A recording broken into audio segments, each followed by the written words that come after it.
Hi, it's Bighara with another installment of my video blog. This is the final installment in the series I've been doing on old school D&D game mechanics and game design tropes. And today, you're going to watch me drink tea. No, today I'm going to talk about character classes. I've talked about them briefly when I did way back when my first episode about races class. But I'm talking about character classes in general, not just the racial classes.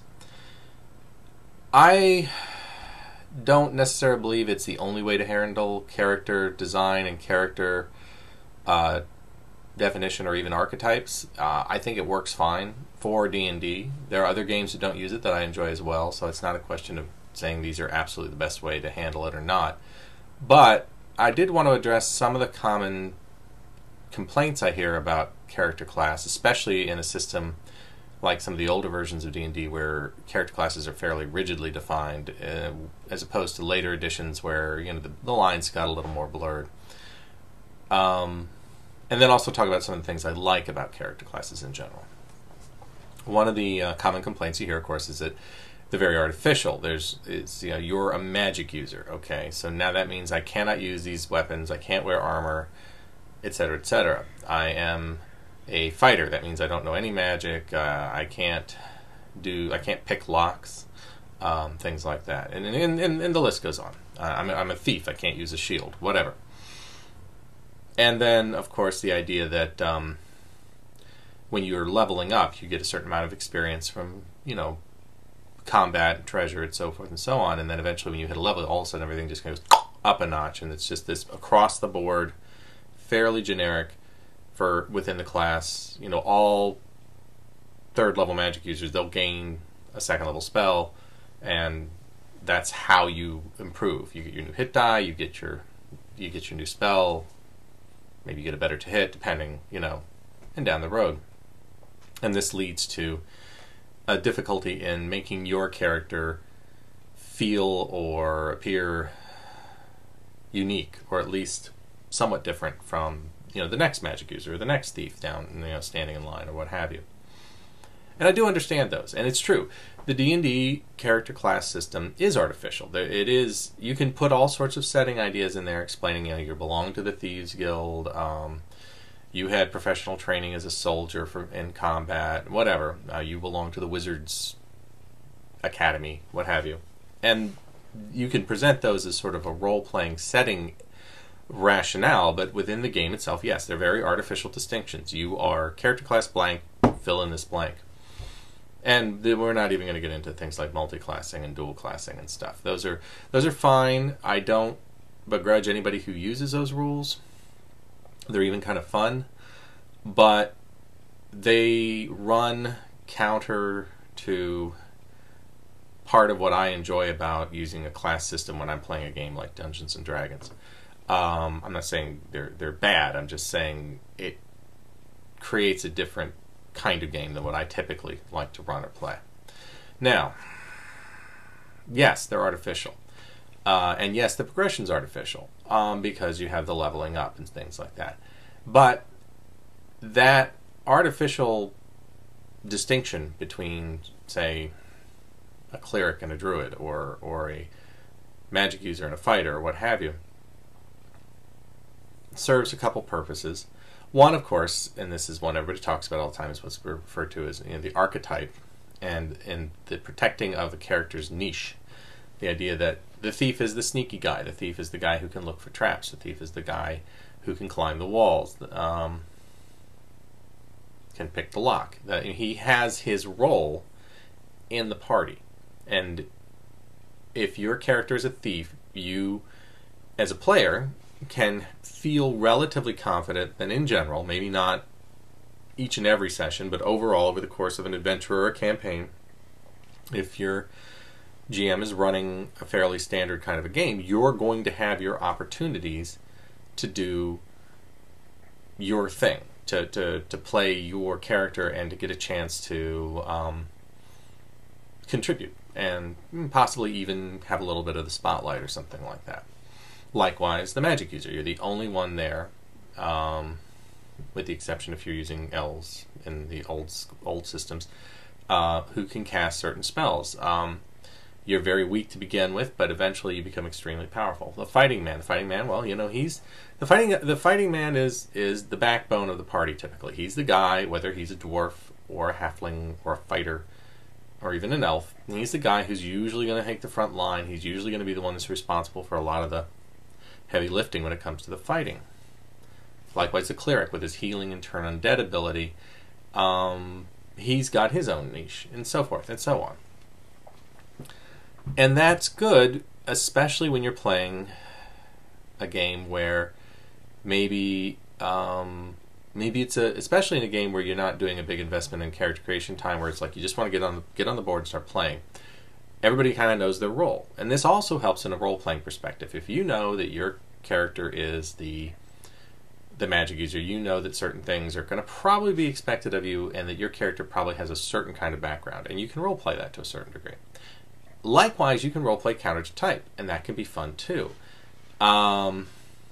Assuming you're doing it, in my opinion, for role-playing reasons, and you're not trying to find some way to twink out the character to kind of like get around the class limitations so that you can, min-max or munchkin it or whatever.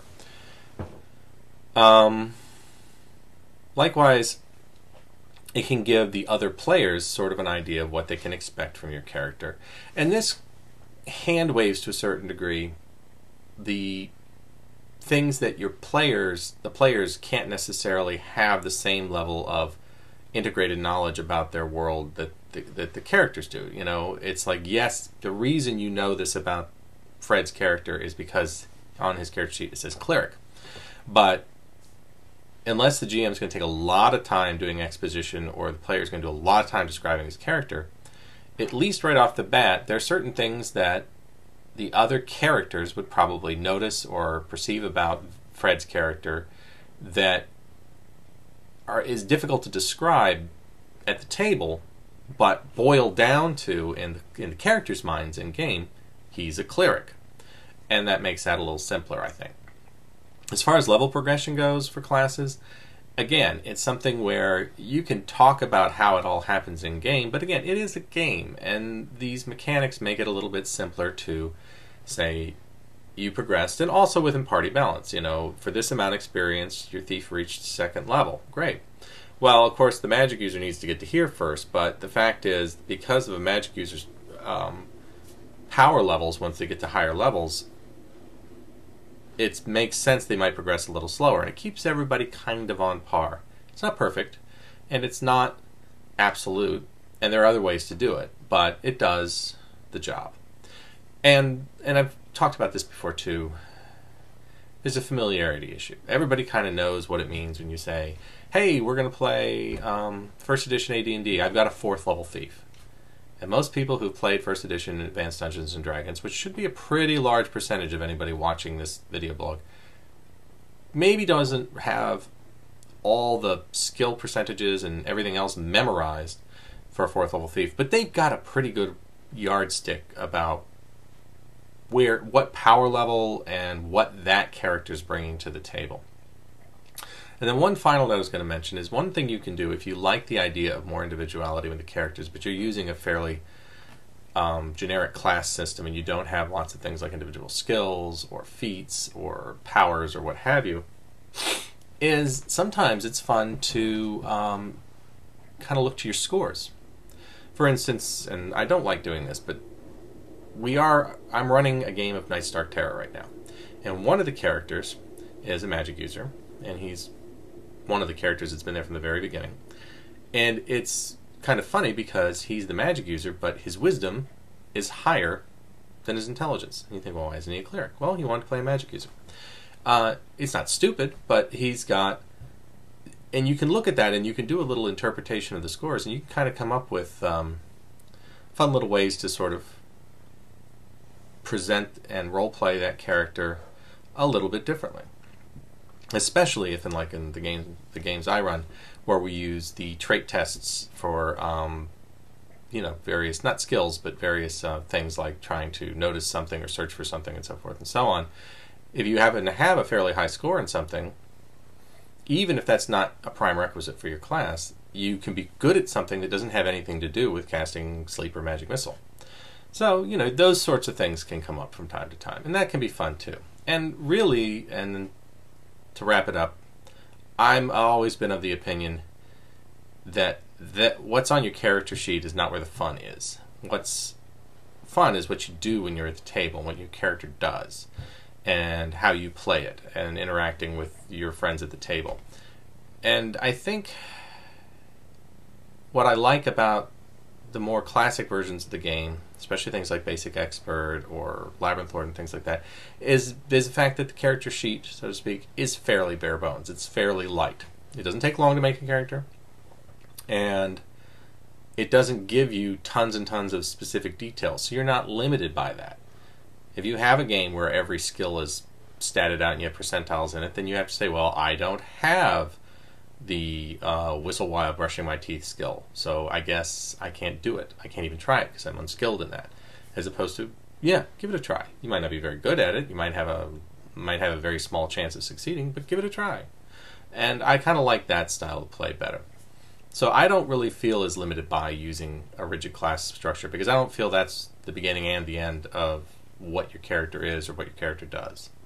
So I've already gone over 10 minutes here, so I'm going to go ahead and wrap this one up because they're supposed to be short ones. And next time I'll move on to some other topic. And talk to you later. That's all for now.